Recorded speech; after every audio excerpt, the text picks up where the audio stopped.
Sí, claro, no, no hay problema. Si quieres ir poniéndolo, esperamos 5 minutos por si acaso se une alguien más y luego te respondo.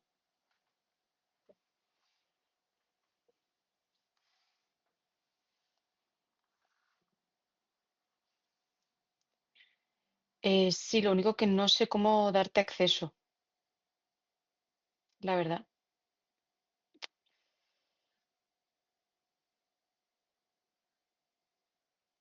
Aplicaciones, soporte.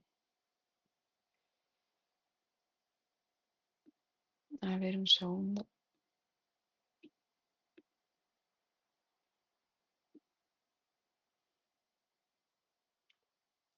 Vale, creo que ya sé. Vamos a esperar hasta el 5 y ahora te doy permisos.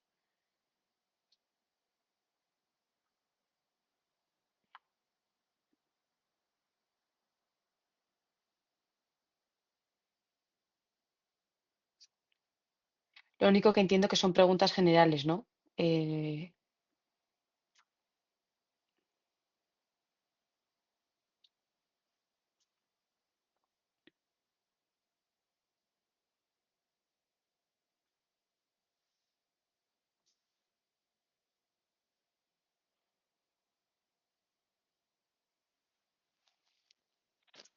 vale, perfecto. O sea, lo comento porque no puedo corregirte como tal, porque si no te estaría dando una ventaja con respecto al resto de compañeros, pero lo que son preguntas generales que puedan servir también a los demás sin ningún problema.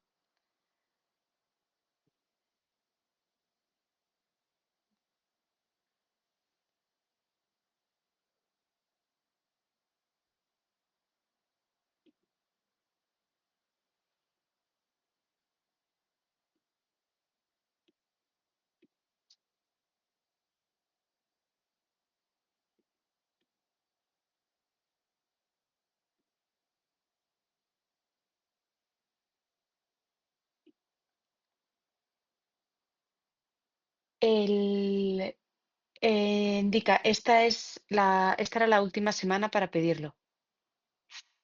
Lo que pasa es que hoy es el último día que tenemos clase, porque el jueves no va a haber clase. Entonces, o alguien me escribe como máximo el jueves, porque tengo que organizarlo con la otra profesora. Como máximo el jueves, o me escribís a alguien un correo en representación del resto de los alumnos solicitando el cambio, o si no, ya no se podría hacer. Entonces, tenéis de aquí al jueves para poneros de acuerdo y decírmelo si lo necesitáis.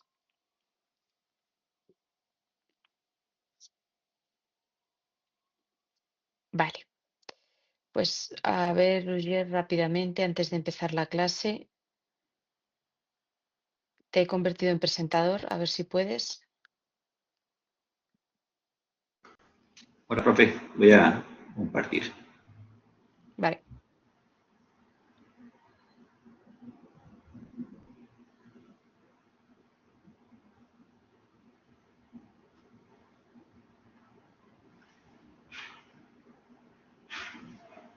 No sé si estoy compartiendo ya. Ahora sí. Ahora sí.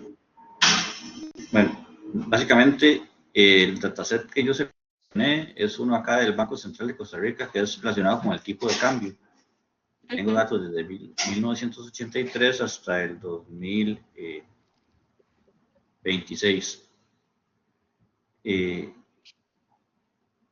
lo que entiendo que hay que hacer, que no sé si me corrige, bueno, aquí empecé a generar como unos estadísticos no, este no es este. Aquí. Empecé a generar como unos estadísticos para el tipo de cambio, ¿verdad? Y hacer la descripción.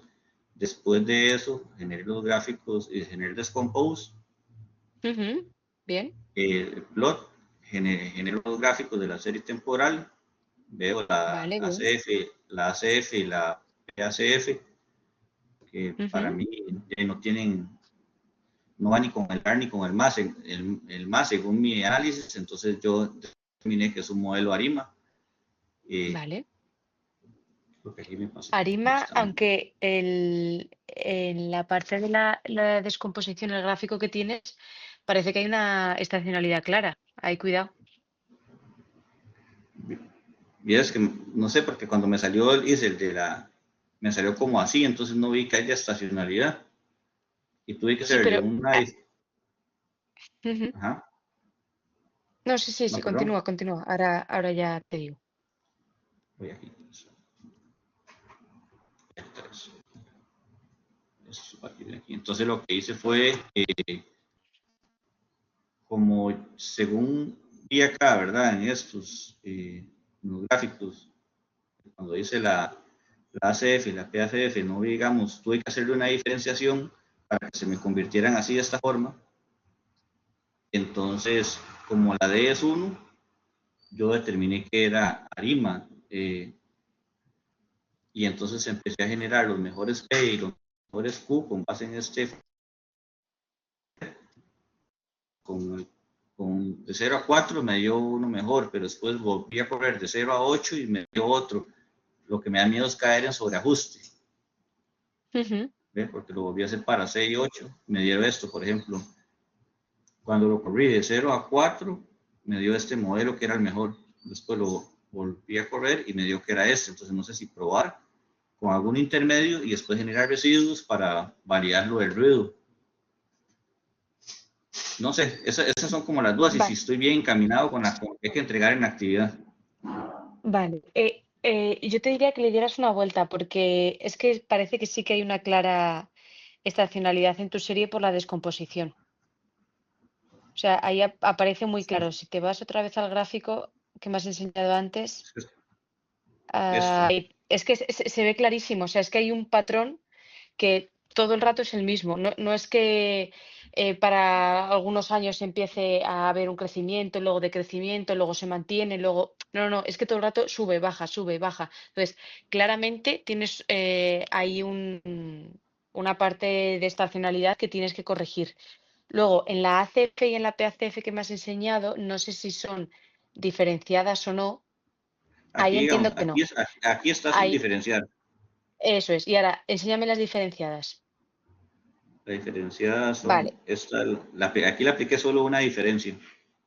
Claro, eso es, todavía los retardos siguen siendo no nulos. Eso Ajá. tienes que seguir mirándolo porque no es que sobresalga un poquito, sino que sobresalen muchos retardos y algunos por bastante. Entonces, con una diferencia parece que no va a ser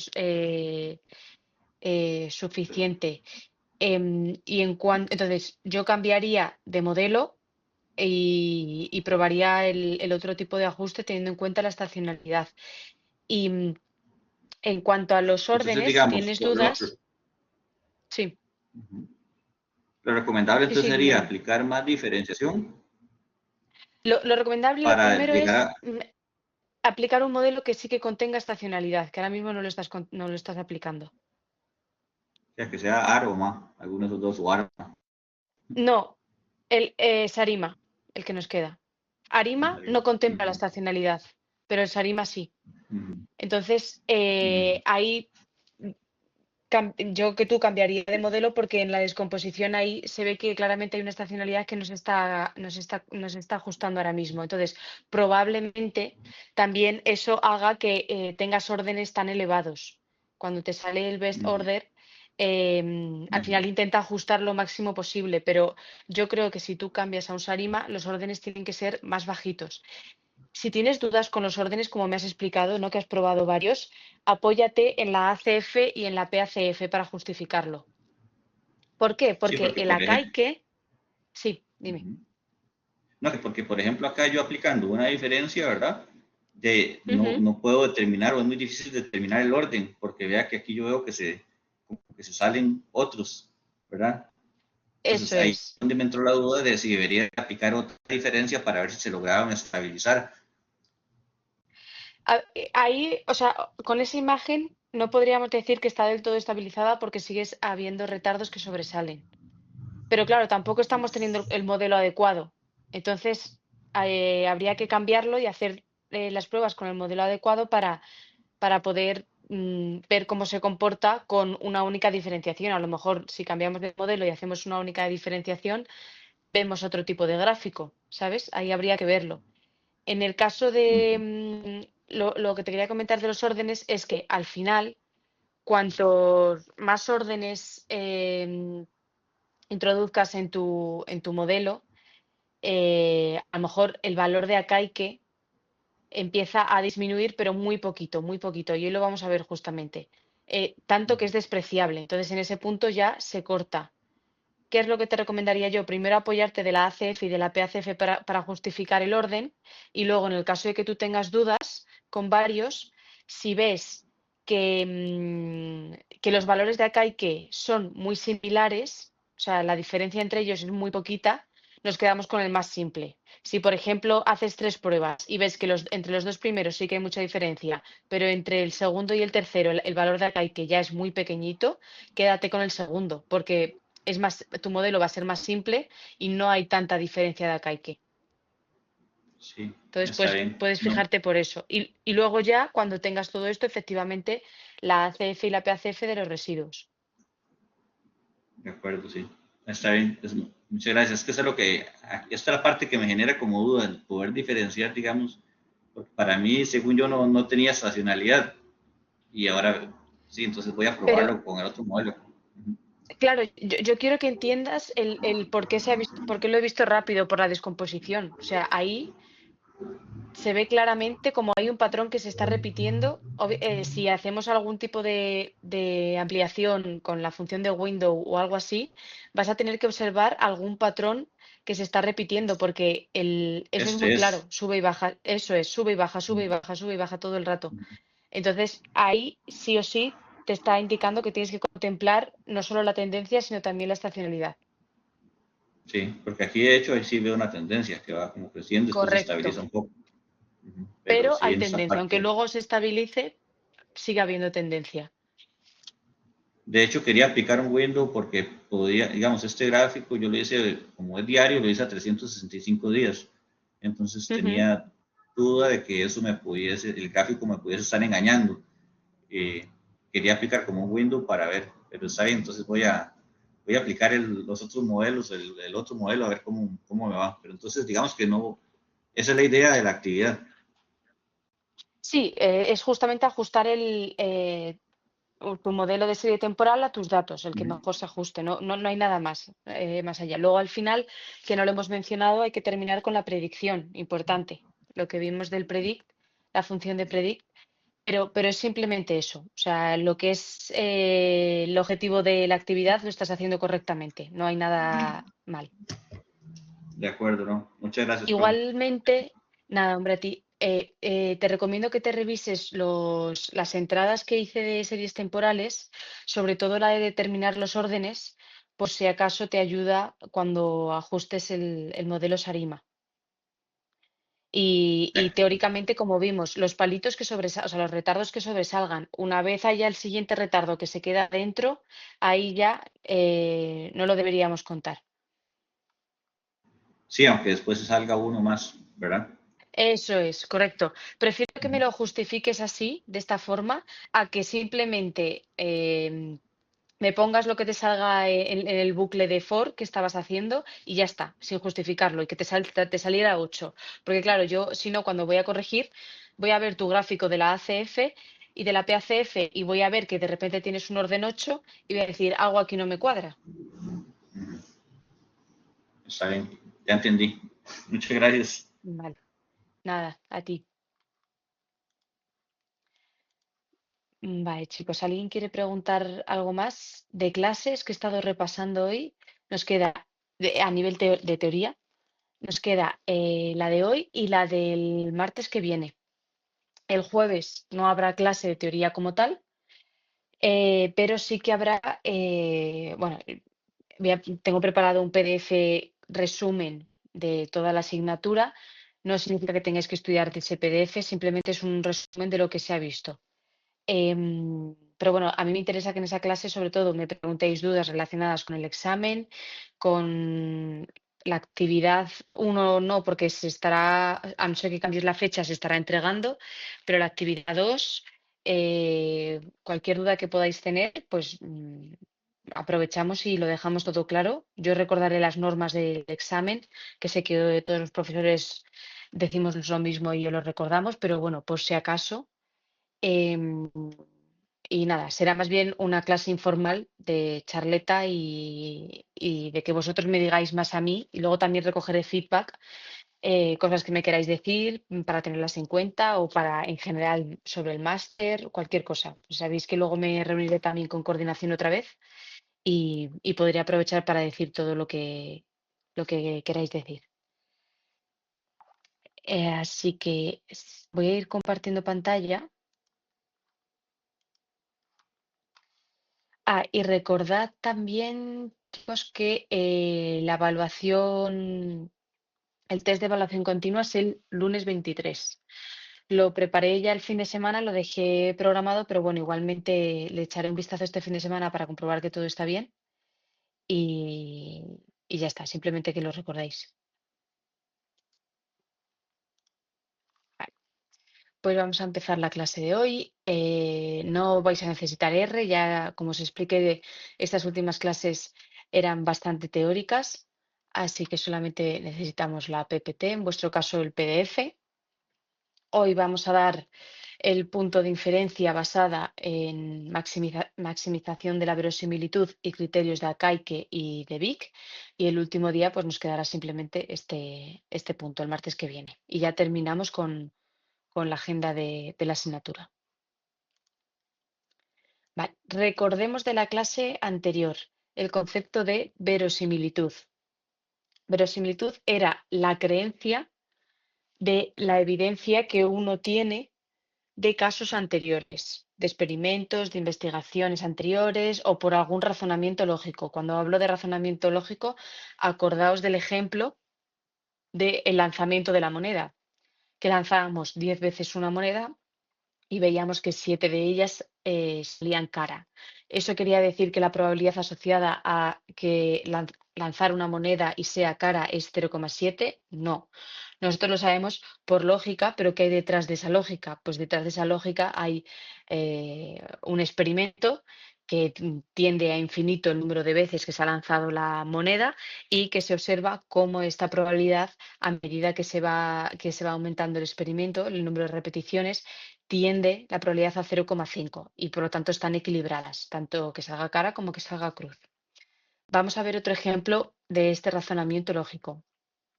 Supongamos que se dispone de tres urnas simbolizadas por U sub 4, U sub 50 y U sub 99. U sub 4 representa una urna que contiene 4 bolas blancas y 96 bolas negras. U sub 50 representa una urna que tiene 50 bolas blancas y 50 bolas negras. Y la última, U sub 99, representaría 99 bolas blancas y una única bola negra. Y nos presentan una muestra de 4 bolas tomadas de una de las urnas y las 4 resultaron ser blancas. Entonces, con cierta lógica, si emitimos algún juicio sobre la urna de procedencia de esas 4 bolas blancas, pues parece razonable pensar que sea de la última, ¿no? De la que contiene 99 bolas blancas y una única bola negra.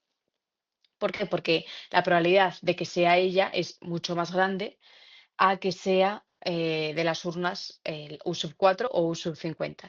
Entonces, la lógica que contiene esta forma de decidir es la lógica de máxima verosimilitud. ¿Qué, qué parámetro es el máximo verosímil? ¿Cuál, en función de mi creencia, de mis evidencias anteriores, tiene más sentido que sea la respuesta correcta?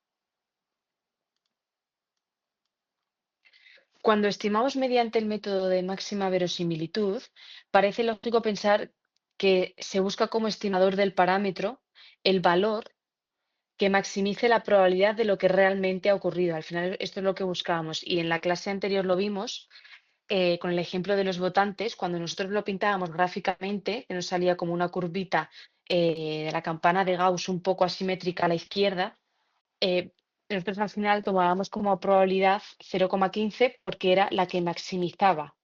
de todas las probabilidades que habíamos probado, hicimos la tablita, probábamos con todas, pues ese 0,15 maximizaba esa probabilidad, por lo tanto era la máxima verosímil. Al final, esto conduce al valor máximo de la función de verosimilitud. Y este método fue acuñado por Fisher y actualmente es uno de los métodos más utilizados. Y es importante notar que para muestras pequeñas el estimador de máximo verosímil puede ser muy ineficiente y por lo tanto no evidenciar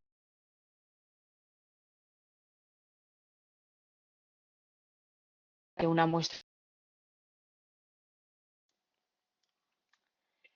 La función de verosimilitud de una proporción, salvo constante, es la beta. Y la función beta la vimos también en la clase anterior. Vamos a ver un ejemplo. Supongamos que queremos saber qué proporción de registros de una base de datos tiene algún error menor de captura. No podemos revisar todos los registros, así que tomamos una muestra de 8 de ellos, escogiendo uno por uno al azar de manera independiente. Y obtenemos los siguientes resultados. El primero, pues, sería que no hay ningún error. El segundo, sí que tenemos un error. Tercero y cuarto no hay error, el quinto sí, y los tres restantes no tenemos error. O sea, observamos dos errores. ¿Cómo estimamos el número de registros con errores leves en la base de datos? Pues ya sabemos que una respuesta razonable para nuestro estimador puntual sería dividir 2 entre 8.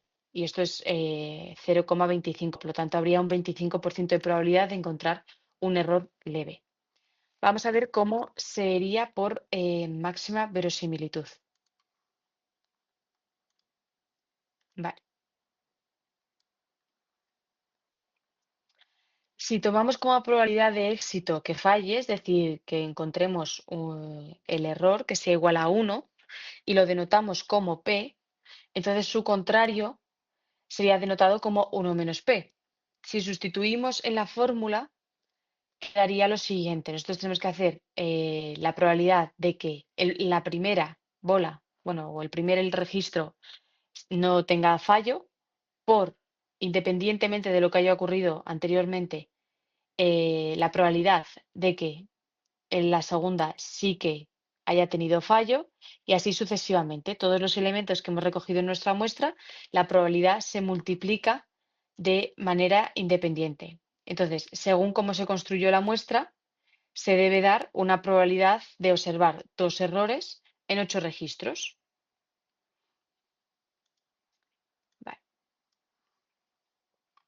La fórmula que vimos la clase anterior, que era esta con el ejemplo de los votos, lo único que tenemos que hacer es ir sustituyendo, al igual que aquí lo que hemos hecho al principio es separar las probabilidades y vamos sustituyendo una probabilidad general por probabilidades más chiquititas, volvemos a sustituir, en este caso aplicando la fórmula de la función beta, que es la que ya vimos. Y por lo tanto, al final esto nos llevará a ese 0,25. La idea es encontrar la P que maximiza la probabilidad de lo que nosotros hemos observado.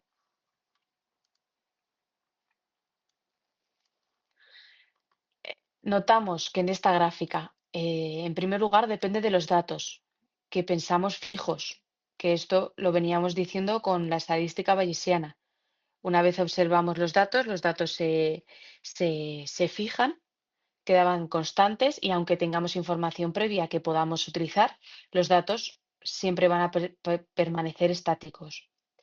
Cuando cambiamos la P, la probabilidad de observar la muestra cambia, obviamente. Nos interesa ver las regiones donde la probabilidad es relativamente alta, porque buscamos la probabilidad máximo verosímil, entonces tiene sentido que busquemos probabilidades altas. Y obviamente, como ya habíamos adelantado, en este caso, si pintamos múltiples probabilidades, y aquí la granularidad que queráis, podéis hacer diferentes granularidades, pero al final el máximo siempre se va a alcanzar en el mismo punto, que es en el 0,25. Por lo tanto, el estimador máximo verosímil o de máxima verosimilitud es P igual a 0,25.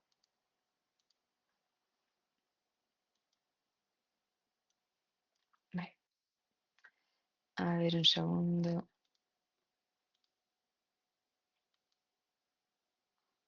De la beta, proviene de la beta, de la distribución beta.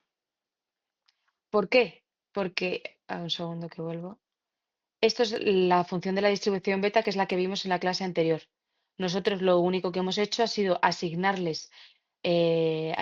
diferentes valores de P, por ejemplo, 0,1, 0,15, 0,20, 0,25, así hasta la unidad, y observar qué probabilidades obteníamos y qué valor obteníamos. Gráficamente, si lo pintamos, nos sale esta distribución y entonces nosotros solamente cogemos el punto máximo. Aquí, ¿qué es lo que ocurre? Ocurre igual que con las otras distribuciones. En el caso de que los coeficientes de beta sean lo suficientemente altos, esto cada vez más se va a parecer a una normal. Pero eso no significa que sea directamente una normal. Podemos aproximarlo a una normal, pero el origen de la distribución sigue siendo beta. O sea, es lo mismo. Vale, el ejemplo 2, supongamos que tenemos una muestra de tamaño 17, desde x sub 1 hasta x sub 17, x en este caso es binaria y tiene un parámetro tita. Y en este caso, los elementos favorables desde o sea, desde igual a 1 en el sumatorio hasta 17, en este caso son 12. Al igual que antes teníamos dos fallos de 8, ahora tenemos dos elementos positivos, o sea, 12 elementos positivos de 17. Entonces, es el mismo escenario. Tenemos en cuenta nuestra distribución beta, asignamos diferentes valores de tita y vemos cuál de ellos o qué valor de tita maximiza nuestra función beta. Pues en este caso sería aquí 0,7. De forma genérica, un ejemplo generalizado, pues aquí lo que estamos haciendo es únicamente generalizar la fórmula de los ejemplos que hemos visto anteriormente. Por lo tanto, supongamos que tenemos una muestra aleatoria simple, sea una muestra aleatoria de una submuestra de datos que nosotros hemos observado, procedente de una distribución binaria de parámetro tita. En este caso, la probabilidad conjunta cambia. Ya no estamos hablando de la beta, estamos hablando de la distribución binaria. Por lo tanto, aquí poner tita o poner p es exactamente lo mismo, o sea que no os confunda. Es la probabilidad de éxito. Entonces, el máximo se alcanzará justamente en la división del número de éxitos dividido entre el número total.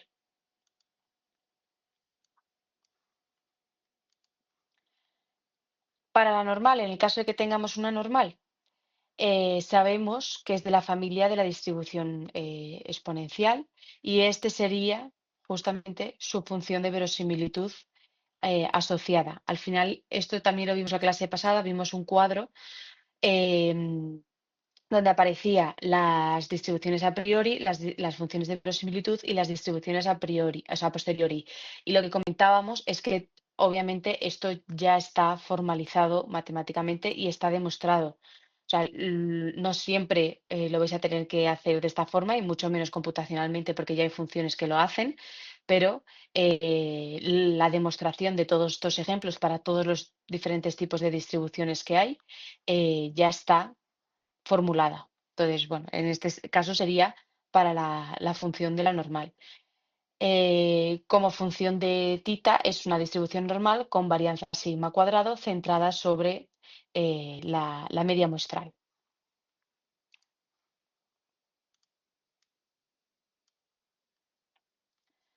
¿De dónde sale la función de verosimilitud? Recordamos que aparece de invertir el papel de la función de densidad para variables continuas, obviamente, y en el caso de las variables discretas estaríamos hablando de la función de probabilidad. Entonces, bueno, justamente esto es lo que acabo de explicar, en lugar de suponer que conocemos el parámetro y queremos calcular las probabilidades de las distintas X posibles, invertimos este concepto. Aquí suponemos que hemos observado una muestra concreta que se convierte, por lo tanto, en fija y evaluamos la verosimilitud de los posibles valores de tita tal que maximicen nuestra función y por lo tanto que sea más acorde a los datos observados. Cuando nosotros estamos aquí diciendo que la función de verosimilitud, el estimador de máxima verosimilitud es 0,7, es para estos datos. Pero si nosotros cambiásemos de datos, probablemente esta probabilidad cambiaría. Por eso mismo juega un papel tan importante la muestra. La muestra ya es estática. Entonces, nosotros probamos con diferentes valores hasta que encontramos el más adecuado para nuestra muestra. En el caso de la probabilidad clásica, de la estadística clásica, suponemos que conocemos el parámetro tita y entonces queremos calcular probabilidades para distintas muestras posibles. Es un cambio de pensamiento al final. La función de verosimilitud va a utilizar distintos valores del parámetro tita dada una muestra. Entonces, si la función de verosimilitud de tita sub 1, si queremos comparar, es mayor que la función de verosimilitud de tita sub 2, dados unos datos observados, diremos que el valor de tita sub 1 es más probable que el de tita sub 2. Entonces, cuanto mayor es la verosimilitud, lo que estamos diciendo es que es más probable. Y como hemos dicho que buscamos el máximo, pues entonces, en este caso que acabo de poner, el estimador máximo verosímil para nuestra muestra será la función de el que proporcione la función de verosimilitud de tita sub 1. Entonces, como no es única, podemos eliminar los factores constantes, que esto también lo tenemos que recordar, pero aquellos que dependan de los parámetros que no son constantes, no. Esos se tienen que quedar. ¿Qué decíamos que era constante? Los datos, es decir, nuestra evidencia. Esa parte, ese denominador, si os acordáis de la clase anterior, ese denominador decíamos que se podía prescindir o sea, no podemos prescindir de él sin ningún problema. Vale. Para comparar dos funciones de verosimilitud, lo que explicábamos es que hacíamos el cociente en vez de la diferencia. Pero si esta diferencia le aplicamos el logaritmo, también es una medida útil para hacer la comparación. Se puede hacer a través de la diferencia normal a través del cociente normal o a través del cociente aplicando logaritmos. Obviamente, como ya vimos en la parte de series temporales, que lo podemos llevar también un poco a este terreno, cuando nosotros estamos aplicando logaritmos sobre algo, al final estamos reduciendo el impacto que puede tener la variabilidad que pueden tener esos datos. Lo estamos un poco aminorando. Entonces, esta diferencia es lo que se llama función de soporte. Y la función de soporte es lo que va a aparecer en los criterios de Akaike y en los criterios de Vick, que lo veremos hoy al final de la presentación. Y esta función no depende de constantes arbitrarias. Llamaremos también discriminación contenida a la muestra X entre tita sub 2 y tita sub 1 a la diferencia de soporte entre ambos valores. Otros conceptos relacionados con la función soporte son la discriminación relativa y la tasa de discriminación.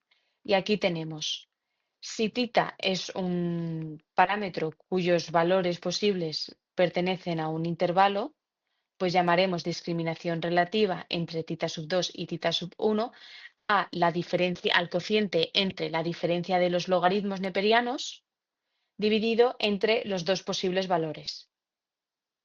Y en el límite, cuando tita sub 2 tiende a tita sub 1, vamos a obtener la tasa de discriminación de nuestra muestra, es decir, de X. Vamos a hablar un poquito más de la tasa de discriminación, porque esta tasa de discriminación fue introducida por Fisher. Si vemos que la diferencia de tita sub 1 es mayor que 0, esto significa que la verosimilitud está aumentando. Y también se podría ver si el cociente es mayor o es menor que 1. En resumen, lo que podemos decir es que la función de verosimilitud es una herramienta importante para juzgar la compatibilidad entre los valores de nuestra muestra y los posibles valores del parámetro que nosotros queramos estimar. Entonces, para comparar dos valores, debe utilizarse el cociente, como hemos visto, y si aplicamos logaritmos, pues la diferencia de estos logaritmos. Se puede hacer de las dos formas.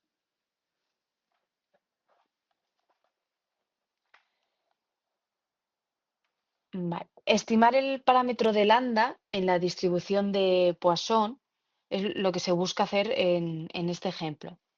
La función de distribución es justamente la que aparece, la que estáis viendo.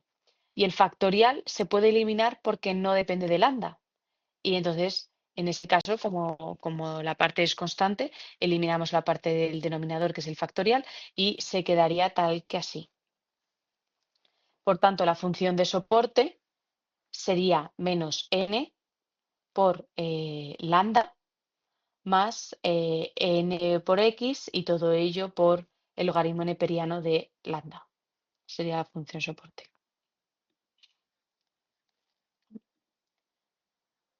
En el caso de la distribución normal, sabemos que la verosimilitud es de forma exponencial y como función de tita es una distribución normal que está centrada en la media de la muestra y influenciada por nuestra varianza, ¿no? Entonces, aquí habría que trabajar un poquito más y pasamos de slide para que podáis ver todo el desarrollo completo. Y si seguimos toda esta demostración matemática, pues finalmente tendremos que la función de verosimilitud para una distribución normal que se comporta como una parábola, imaginad una parábola, en el centro se encuentra la media muestral y la curvatura, en este caso se encuentra en n dividido entre 2 por sigma, donde n es el tamaño de las muestras, pues al final lo que tenemos es algo tal que así para diferentes distribuciones. En el caso de la distribución de Poisson, que es la que hemos visto antes, se comportaría de esta forma. Todas, como veis, tienen una distribución bastante similar. El punto central sería la media que nosotros con la que nos quedaríamos. Mu en la normal con la varianza conocida, que sería la parte B, que sería esta de aquí. La varianza en la normal y P en la binomial, que serían estas cuatro funciones de verosimilitud para distintas distribuciones. Entonces, como hemos visto antes, un procedimiento intuitivo de estimación es escoger aquel valor que haga máxima la probabilidad, ¿no? Que refleje lo que ha ocurrido realmente. Esto, como ya sabemos, conduce al valor máximo de la función de verosimilitud. Y si suponemos que es diferenciable y que su máximo no ocurre en un extremo, es decir, o 0 o 1 en el caso de las probabilidades, entonces el máximo se obtendrá resolviendo derivadas parciales. Es justamente lo que veis aquí abajo. Y por supuesto, igualándolo a 0. En teoría, o sea, en la teoría, el valor resultante del parámetro que nosotros queremos estimar se va a corresponder con el máximo. En el caso de que la matriz hessiana de segundas derivadas en ese punto sea negativa. En la práctica, realmente lo que se hace es derivar el logaritmo de la función de soporte. Esto va a facilitar mucho los cálculos, ya que las constantes que son multiplicativas, como ya sabemos, cuando hacemos derivadas pasan a ser aditivas, es decir, pasan a sumarse y van a desaparecer al derivar. Con lo que la derivada no depende de las escalas de medida y siempre va a tener la misma expresión. También hay que mencionar que como el logaritmo es una transformación monótona, las funciones soporte y las funciones de verosimilitud tendrán siempre el mismo máximo.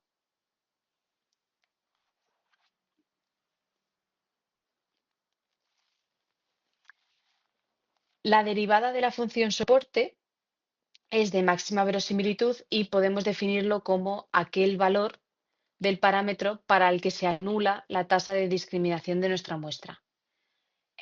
Si ponemos el ejemplo de una normal, sería resolviendo un sistema de ecuaciones que tenemos que el estimador de la media poblacional va a ser el estimador de nuestra muestra, muy buen estimador en estadística clásica, como ya vimos, Y en el caso de la varianza, sigma cuadrado, nos quedaría también justamente la misma fórmula. Entonces, ya se quedarían definidos los máximos. Si calculamos las segundas derivadas, se puede al final llegar a la matriz hessiana, que decíamos que tiene que ser negativa justamente en el punto que estamos comprobando. Y aquí al final, a ver dónde estoy, que no sé dónde tengo razón, aquí al final ya se ve cómo la matriz hessiana definida es negativa.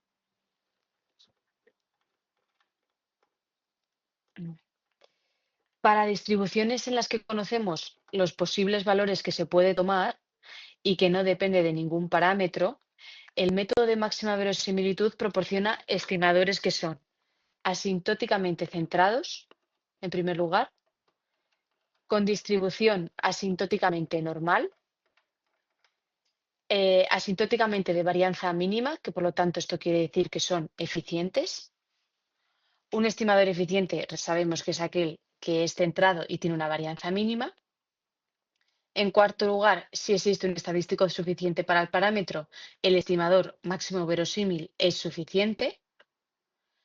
Y en quinto lugar, invariantes en el sentido siguiente. Si el estimador de máxima verosimilitud es el estimador de un parámetro y G es una función cualquiera, pues eso quiere decir que esta función aplicando el estimador máximo verosímil es el estimador máximo verosímil de G.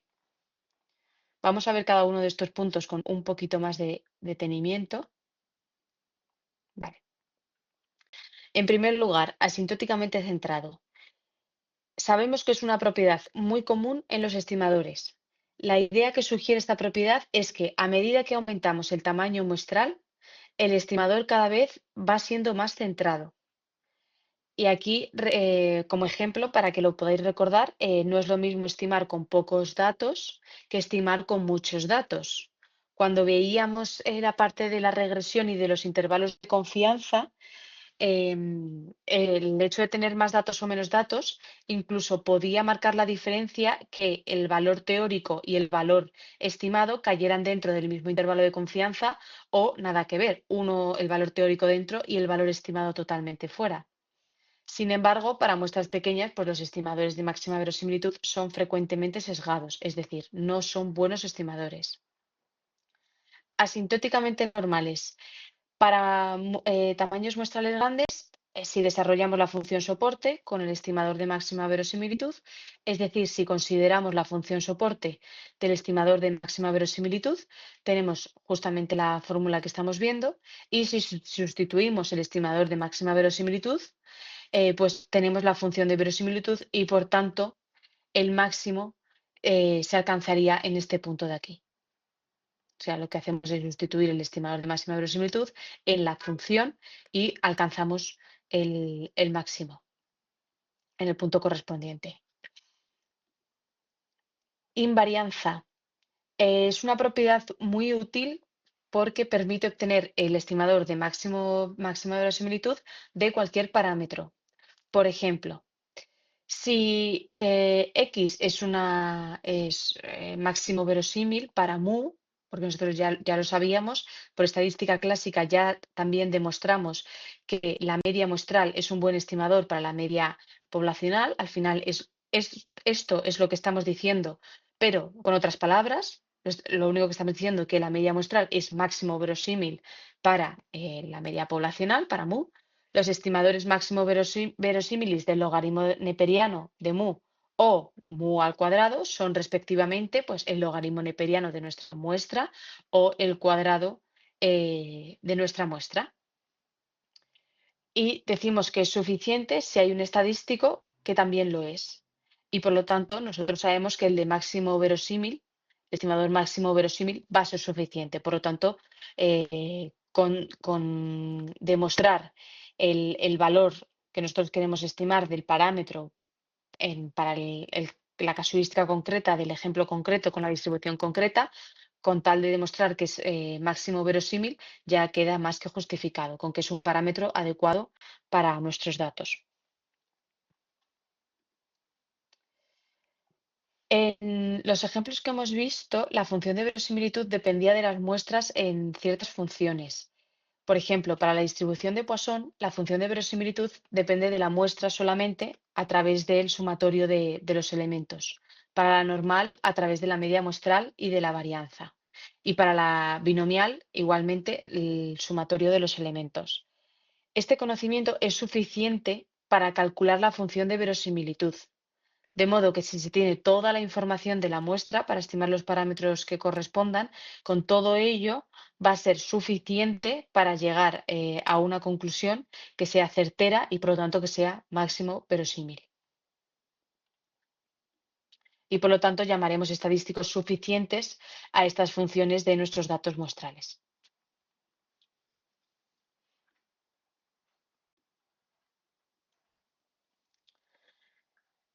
No conviene olvidar que los estadísticos suficientes solo contienen toda la información respecto al parámetro cuando el modelo supuesto es cierto. Esto quiere decir que en el caso de la normal, para estimar la media poblacional es suficiente con estimar la media muestral, o si sigma es desconocido, será suficiente calcular la varianza muestral para poder estimarlo como parámetro poblacional. Entonces, a mí no me sirve toda la muestra, sino que únicamente utilizo muy sigma, pero si quiero contrastar la normalidad de los datos, ahí sí que necesito tener toda la información de la muestra para poder decir sí o no.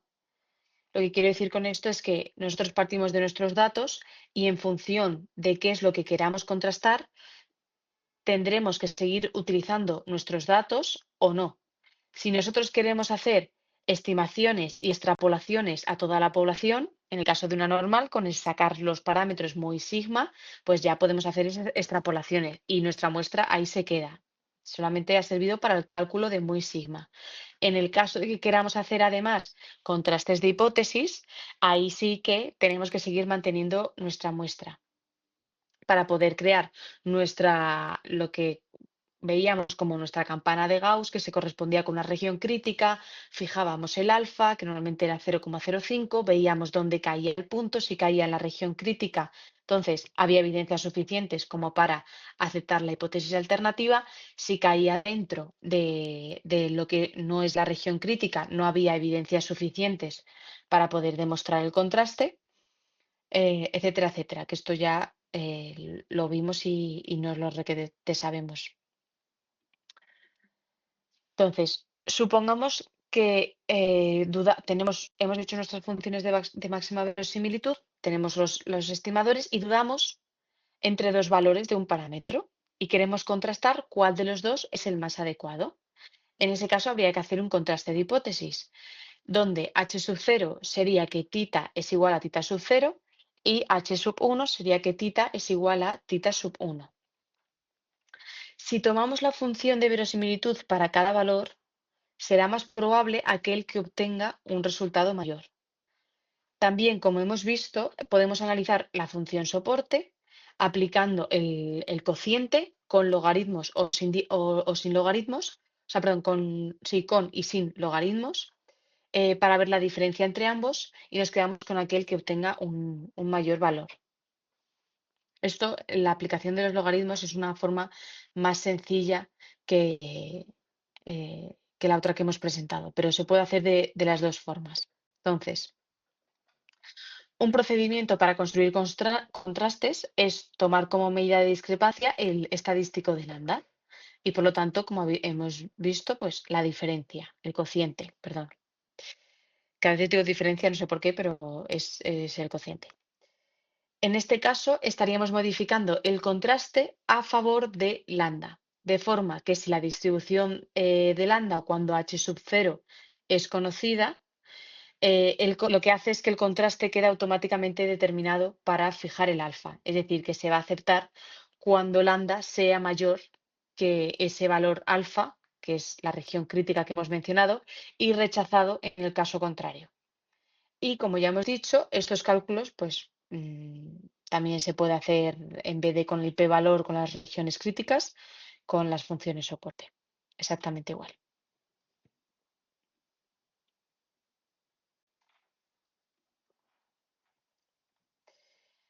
En esta teoría de contrastes, que fue propuesta por Newman y Pearson, presenta las siguientes ventajas.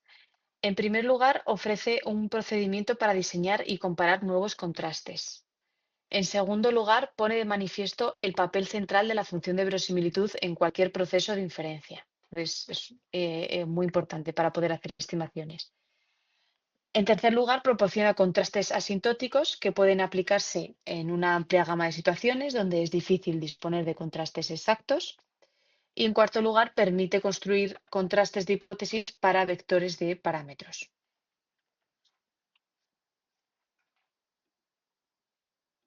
Mm.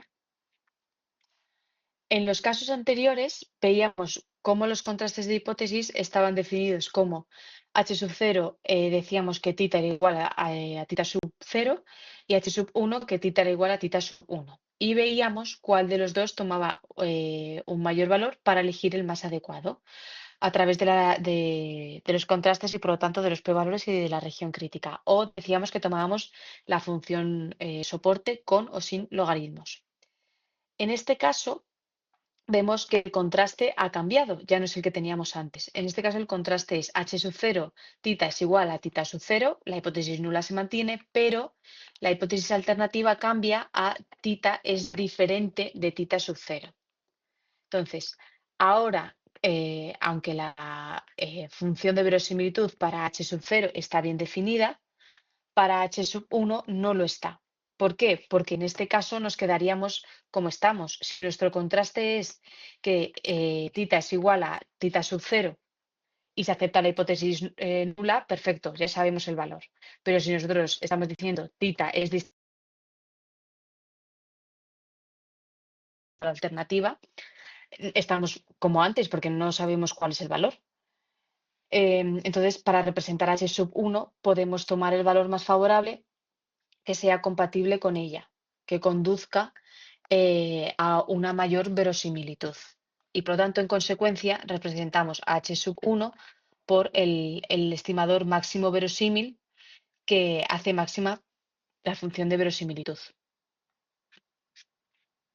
Es decir, un poco traducido esto, cuando tengamos dudas entre dos valores, sería poner a un lado h sub 0 uno de los parámetros entre los que dudamos y en h sub 1 habría que incluir el estimador máximo verosímil, aquel que creemos, es decir, que queremos demostrar que es el máximo verosímil. Porque recordad que en la hipótesis alternativa se colocaba aquello que queremos demostrar. Por lo tanto, parece razonable que coloquemos este estimador en la alternativa para demostrar y verificar qué es lo que nosotros pensamos, lo que nosotros hemos calculado. En el caso del ejemplo del 0,7, pues ahí, aquí sería donde pondríamos ese 0,7 y en la hipótesis nula, pues el otro valor sobre el que estemos dudando. Si antes lambda era la diferencia entre los dos posibles valores, ahora hacemos el cociente entre el estimador máximo verosímil y θ sub 0. Cambia un poco la forma de hacerlo. Así construido, lambda siempre es mayor que 1 porque es el estimador máximo verosímil. Entonces vamos a rechazar lambda cuando sea mayor que la región crítica, dependiendo del alfa que fijemos. Y justamente esto aparece reflejado aquí en la figura en función del alfa que nosotros fijemos, en la función de la región crítica, por lo tanto, será más grande o más pequeña. Aquí también aparece exactamente lo mismo. Si el puntito caía, para que lo veáis, lo entendáis a nivel gráfico, si el puntito cae por aquí, eso significa que la probabilidad de encontrar un valor más extremo que ese que sea adecuado para nuestros datos es muy pequeña, por lo tanto, rechazar h sub 0 y en el caso de que caiga fuera de la región crítica, hay una probabilidad muy grande de encontrar otro valor que sea todavía más máximo verosímil conforme a nuestros datos y por lo tanto más adecuado que el que estamos proporcionando.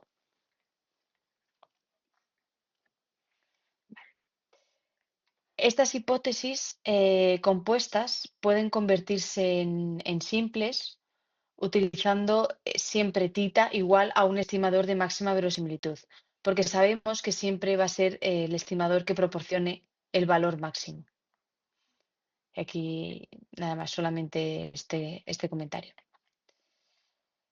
En el caso de que sea compuesta, hay un caso todavía más complejo, que es el contraste que haga que tita pertenezca o no a un cierto intervalo de valores. En este caso vemos como h sub 0 está denotando que tita pertenece a un intervalo AB y h sub 1, la alternativa, dice que tita no pertenece a un intervalo AB. Entonces, aquí lo que vemos es el máximo teniendo en cuenta que el parámetro no pertenece al intervalo AB, entre el máximo teniendo en cuenta que el intervalo pertenece a AB. Y este último caso es importante cuando tita es un vector.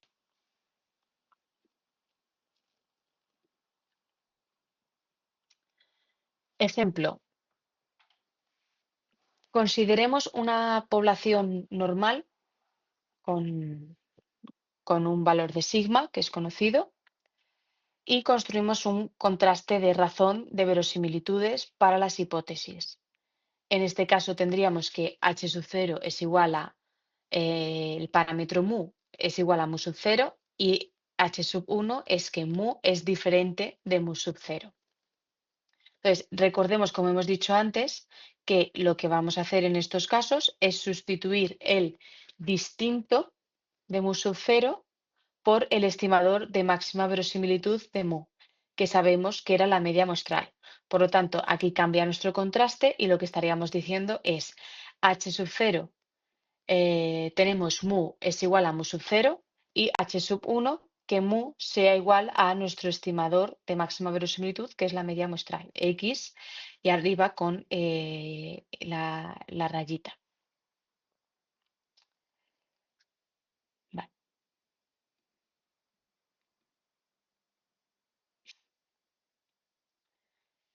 Siguiendo los cálculos, al final vamos a obtener el siguiente lambda, que es este de aquí, que es el que habrá que calcular con respecto a la región crítica que nosotros hemos fijado, que recordemos que es alfa. Entonces, la distribución de lambda no es inmediata, pero tomando g igual a 2 por el logaritmo neperiano de lambda, resulta al final de esta función que si h sub 0 es cierta, tiene una distribución chi cuadrado con un grado de libertad.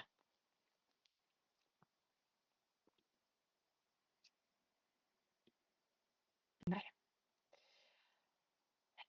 Por lo tanto, el contraste será rechazar h sub 0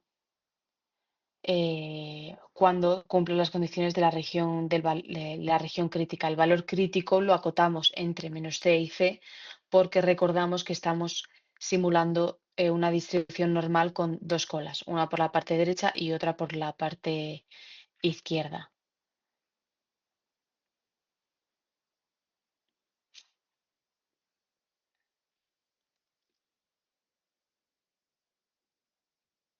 Vale. Aquí en la selección de modelos hemos visto las estimaciones puntuales, que sería por el método de máxima verosimilitud, los contrastes de hipótesis, qué tipos de contrastes podemos articular para ver si nuestro parámetro es correcto o no, o es el más verosímil, mejor dicho. Y a continuación vamos a ver la selección de modelos, porque también pueden ser comparables la selección de modelos. El método de máxima verosimilitud supone que la forma del modelo es conocida y solo falta por estimar los parámetros. Cuando no es así, esto debe aplicarse con cuidado. Por ejemplo, supongamos que se desea estimar un vector de parámetros y admitimos, en lugar de un modelo único, una secuencia de modelos. Es decir, el modelo M sub i se compone de p variables. Indica que los primeros parámetros son distintos de cero y los restantes cero. Por lo tanto, el primer modelo únicamente tendrá el primer parámetro, el segundo modelo tendrá los dos, el primero y el segundo, y así sucesivamente hasta p.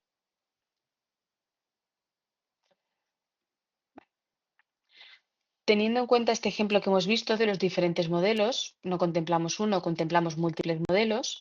Si nosotros ahora calculamos la estimación de cada uno de los parámetros del modelo, y calculamos su valor máximo sustituyendo los parámetros por sus estimaciones de máxima verosimilitud, el modelo con mayor soporte será aquel modelo, generalmente M sub P.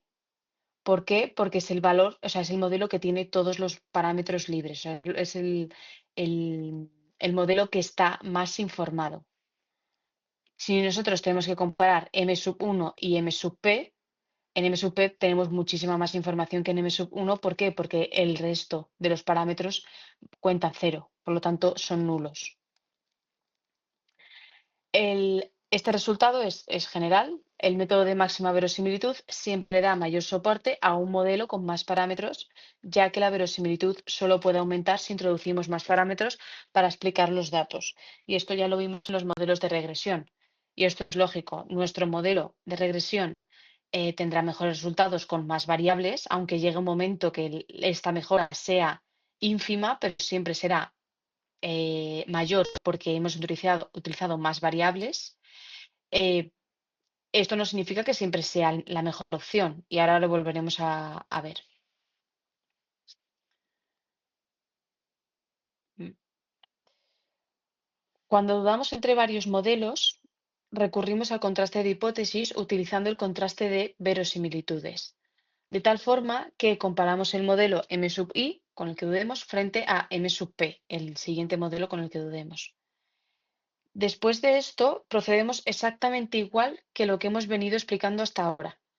Es decir, tomamos logaritmos de la función de soporte para cada uno de los modelos, hacemos el cociente, aplicamos la diferencia de su diferenciación y esta diferencia de diferenciaciones de los modelos nos dará como resultado un lambda si seguimos justamente con la fórmula y podremos resolver el contraste fijando el lambda crítico.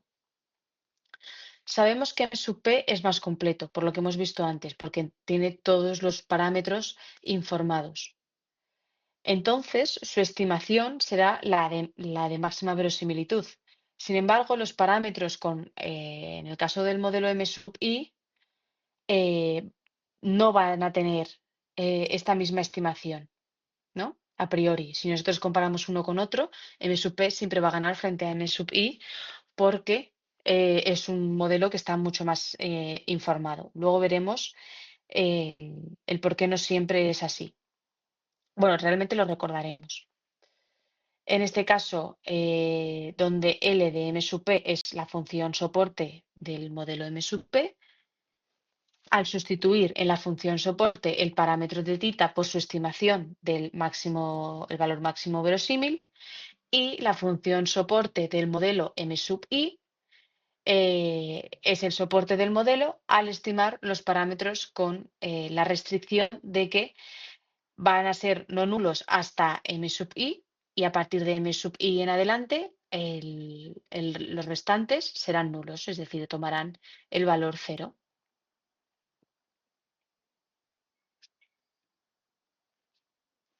Y aquí entra un poquito más de la teoría que ya vimos sobre los valores de Akaike y sobre los valores de Vic y de la comparación de modelos. O sea, todo esto, Akaike y Vic, lo que tienen detrás es todo lo que acabamos de explicar al final, ¿no? Subyace de toda esta explicación de comparación de modelos, etcétera, etcétera. Akaike, suponiendo que el objetivo cuando hacemos predicciones es que éstas sean lo más precisas posibles, propuso un enfoque alternativo para poder resolver el problema de selección de modelos. En este caso, sea nuestra estimación I condicionado por nuestro modelo, que es la función de densidad de una nueva observación bajo el modelo M sub I, y sea f sub i la verdadera función de densidad de la variable i, que puede ser o no ser una de las consideradas, es decir, el modelo verdadero puede o no ser uno de los m sub i.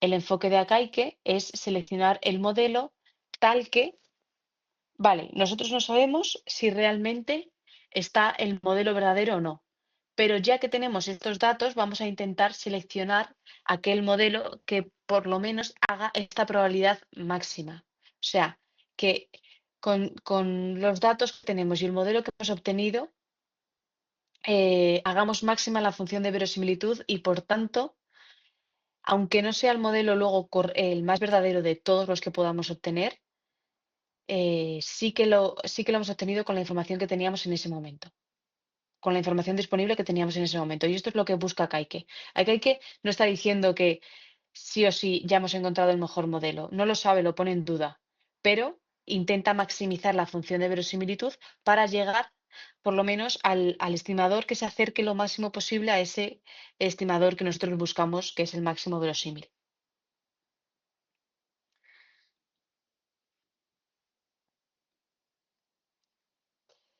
Teniendo en cuenta lo que hemos visto, el método de máxima verosimilitud lo que hace es seleccionar el modelo que tiene más parámetros, porque como sabemos, cuanta más información, mucho mejor.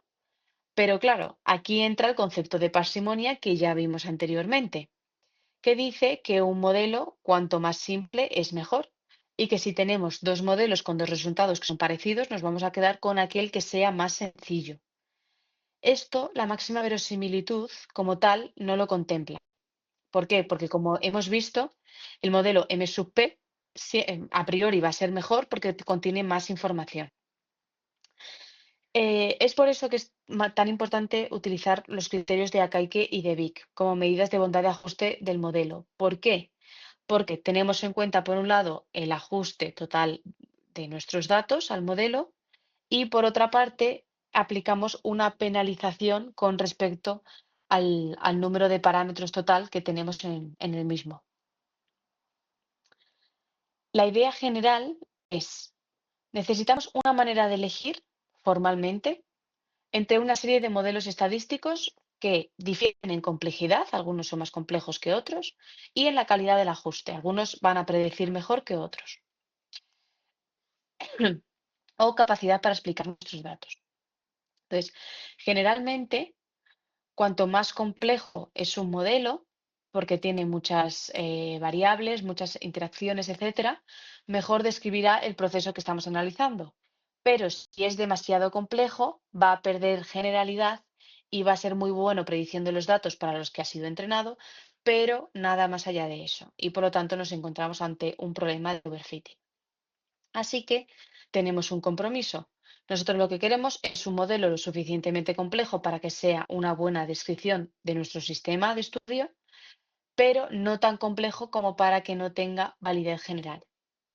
Y aquí también hablamos del otro caso. Tampoco queremos un modelo que no sea capaz de extrapolar, o sea, que no sea capaz de aprender, perdón, los patrones que hay en nuestros datos. Y por lo tanto, estaríamos hablando por una parte de underfitting y por otra parte de overfitting. Contemplamos las dos casuísticas.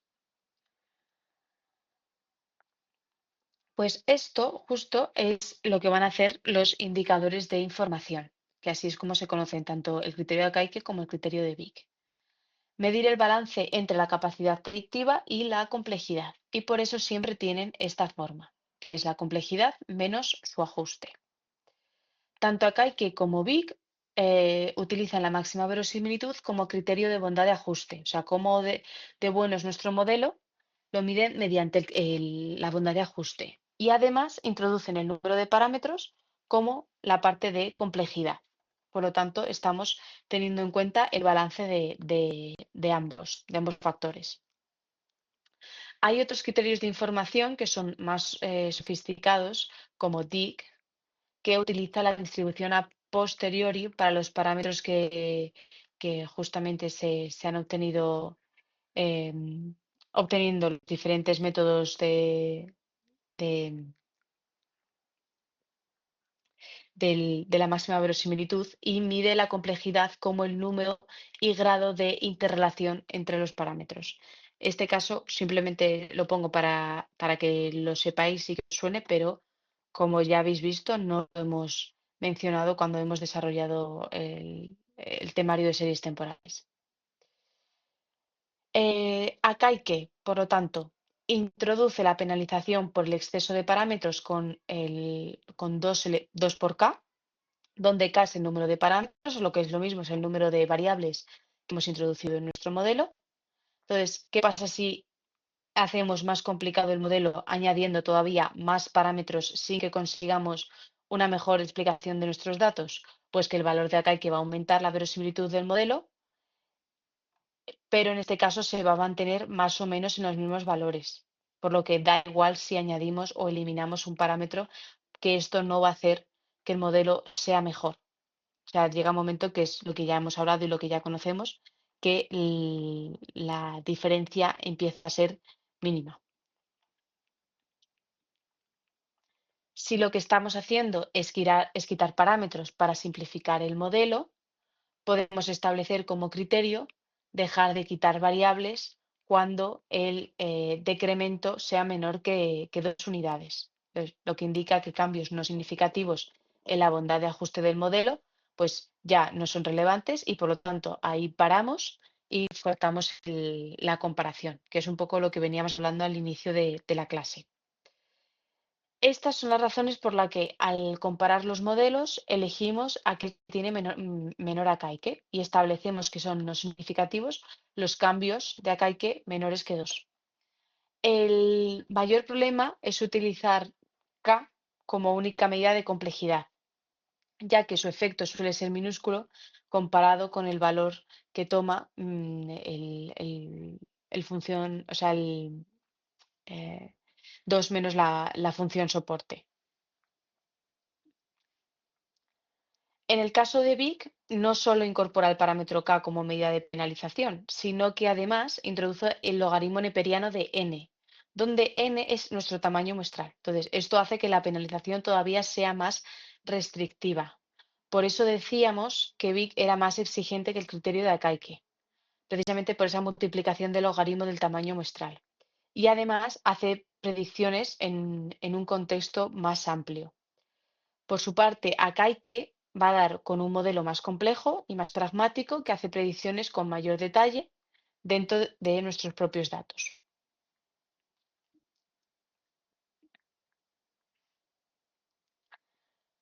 La idea que subyace el criterio de Akaike es la de seleccionar el modelo que maximice la log-verosimilitud y mediante el método de máximo verosímil se haga una estimación de los parámetros de forma que la función soporte del modelo sea máxima. Recordamos que acá hay que no sabemos si el modelo verdadero está o no entre nuestros datos, pero ya que tenemos estos datos vamos a optimizarlos lo máximo posible y a obtener aquel modelo que se acerque al máximo verosímil. En el caso de que no esté, como no lo sabemos, pues siempre se queda en duda.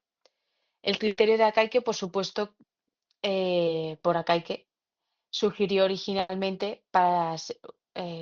perdón, originalmente para series temporales y luego se aplicó de forma bastante general, de forma que hoy en día no solamente se aplica para la comparación de modelos de series temporales, sino para otro tipo de modelos. Otro criterio que está basado en la información del modelo para hacer comparaciones es la CP de Mallow. Este criterio tiene en cuenta la suma de los errores al cuadrado entre la varianza muestral y además le añade la penalización de 2 por P, donde P recordamos que es el número de predictores más la constante. Generalmente se debe buscar modelos en los que el valor de CP de Mallow sea pequeño y este esté cercano al número de predictores en el modelo, más la constante, o sea, a P. Un valor de CP de Mallow pequeño indica que el modelo es relativamente preciso, tiene una varianza pequeña para estimar los coeficientes de regresión verdaderos y por lo tanto pronosticar futuras respuestas. Este lo vemos aquí a nivel teórico, pero sí que no lo hemos visto a nivel práctico. Si tenemos una muestra grande, el modelo de Akaike se va a utilizar como 2 por L de nuestro modelo más 2 por K, pero en el caso, siendo LDM la función soporte, como ya sabemos que lo hemos visto antes, de máxima verosimilitud para el modelo M, K el número de parámetros de M, pero si nosotros tenemos una muestra pequeña, se utiliza la corrección del criterio de Akaike, que como veis es muy similar, lo único que se introduce una pequeña corrección bueno, precisamente para llamar la atención del criterio e indicarle de alguna forma que la muestra es pequeña y por lo tanto, pues a la hora de sacar conclusiones no vamos a estar tan seguros o no van a ser tan certeras como cuando tenemos una muestra más grande.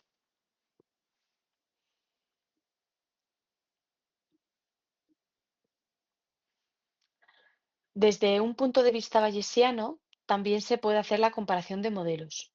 Si dudamos entre un conjunto de m modelos para unos datos observados, que nosotros lo podamos comparar, lo que hacemos es calcular las probabilidades a posteriori para cada modelo y quedarnos con aquel que tenga una probabilidad a posteriori más alta. A nivel bayesiano se sigue aplicando y se mantiene este mismo concepto. Para muestras grandes se puede demostrar que la fórmula de Vic sería justamente esta que veis aquí en la imagen, donde la primera parte de la fórmula hace referencia a la desviación del modelo y la segunda penaliza el aumento del número de parámetros que aparece en nuestro modelo.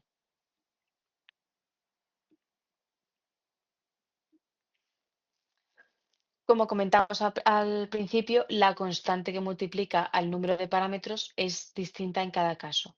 En el criterio de Vic, esta constante es el logaritmo de nuestro tamaño muestral, mientras que en el criterio de Akaike es 2, que era 2 por K.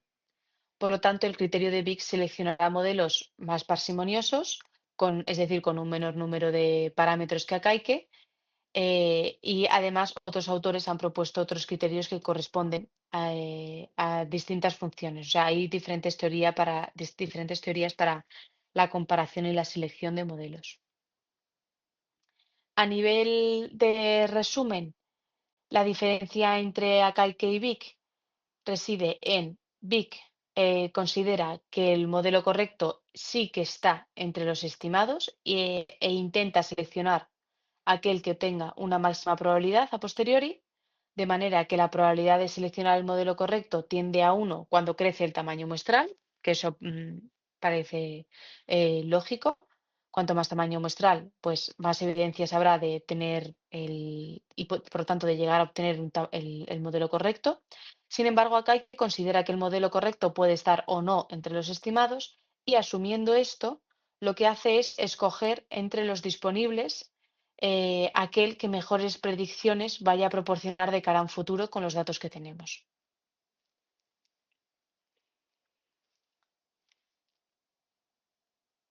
Estas serían las diferencias y esto sería todo en la clase de hoy. Estas son un poquito más cortas. También como no hay práctica y no tenéis que hacer nada en R y tal, se ven un poquito más rápido. Esta última parte teórica. ¿Tenéis alguna duda o algo que queráis comentar? Sí, lo sé, Roger, es bastante pesado esta parte. Ya solamente queda como clase teórica el martes que viene y con eso ya finiquitamos. Al final de esta parte, como ya os expliqué, lo importante de la asignatura ya se vio, ya lo hemos visto. De esta parte quiero que entendáis los conceptos más importantes, o sea, que tengáis claros los conceptos importantes, que es el estimador de máxima verosimilitud, qué se quiere ver con él, etcétera, etcétera. Ah, ay, no te entiendo, Cristian. Entiendo que te refieres para el examen.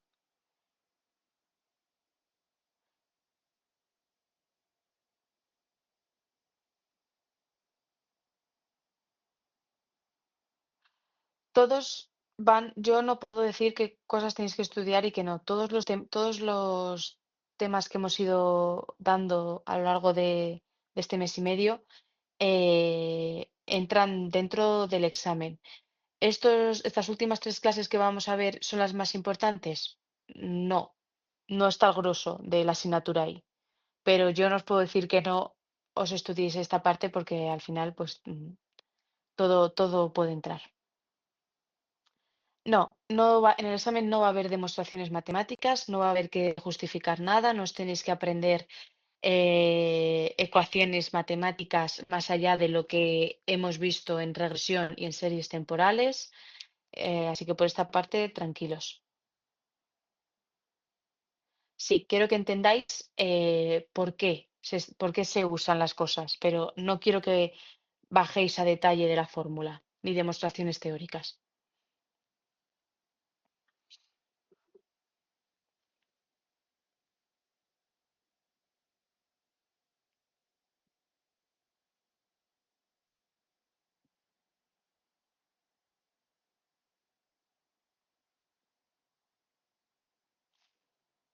Nada, gracias a vosotros. Me voy a quedar hasta y media por si alguien tiene alguna duda más. Y si no, ya que tengáis buena semana, nos vemos el martes que viene.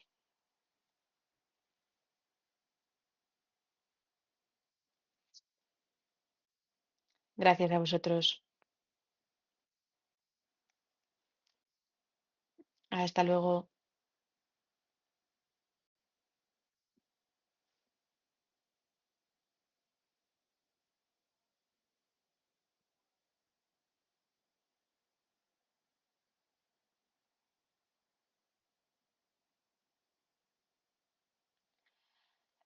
Pues, Cristian, la verdad es que el motivo no lo sé, porque yo cuando empecé a dar esta asignatura ya estaba todo organizado. Entonces, no sé la razón de por qué se ha distribuido así. Pero igualmente, si puedes venir el jueves que viene, que vamos a comentar feedback de la asignatura y tal, pues lo comentamos ahí, yo lo anoto y si no puedes, no pasa nada. Como ya te he leído, pues yo igualmente lo recojo y lo comentaré con coordinación a ver por qué ese orden. Pero no te puedo responder porque fue antes de que yo llegara.